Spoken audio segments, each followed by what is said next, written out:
Hello, Rosel. Hello po.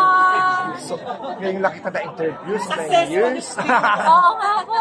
So, anong ginagawa mo ngayon? So ngayon po kasi ever since po naglaylo ako, I joined politics po. I finished my term as a 3-term councilor po, Paranaque. Now it's my husband po who's a city councilor. I'm busy helping him out po with his projects because he continued po our programs for our city. And of course, I'm a mom now of 2 kids. I have 2 boys, si Rafa. And How old are they? Rafa po is 12 and Ram is 9. Rafa actually joined the Boys Kids po last year and he made it to the sing-offs. Sabi po nila every time people hear him sing, they say that his voice and the way he sings reminds them of me when I was starting. But actually, I think he's so much better than I am and I'm really so proud of him.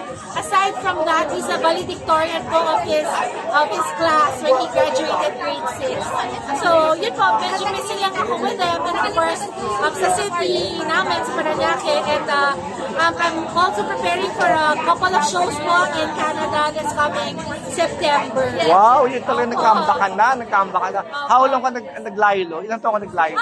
Every now and then pa naman po, I still sing. But hindi na po as actively as before, no?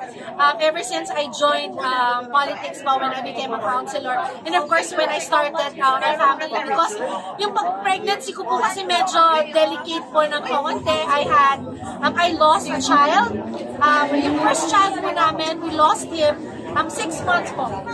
I was 6 months pregnant when I lost the first child. Then Rafa, may GD ako. Ram, I had APAS. So it was difficult pregnancies po for me. So, ang prioritize ko po talaga muna yung family. Oh. Pero namimiss mo talaga kumanta, no? Siyempre naman. Ang galing-galing mo. Salamat po. And I'm really so happy, no, that, you know, people, singers nowadays, they revive my songs and I'm quite happy with that because it gives me the chance to, for my music, na makilala po ng mga generations ngayon. Alam nila yung bakit na mahal kita, dahil mahal kita, and nakakataba po ng puso that even though I'm not that active anymore, they still remember me through my songs. Every time they sing karaoke or they experience heartaches, nakakatuwa po na hindi po niya nakakalimutan ang isang Rosel Nava at ang aking mga musika. So, salamat po ng marami. I heard you have another new single. Actually po, before meron po talagang opportunity po na makapag-record po ako. Although, I've been putting it the backseat po, no? But hopefully po, maayos po namin yung schedule din and everything para po mabigyan po ako ulit ng chance na maka-share po ng music ko once again. Star Records. Opo. Thank you, Rosella, for your dad. No? Thank Star you. Music po.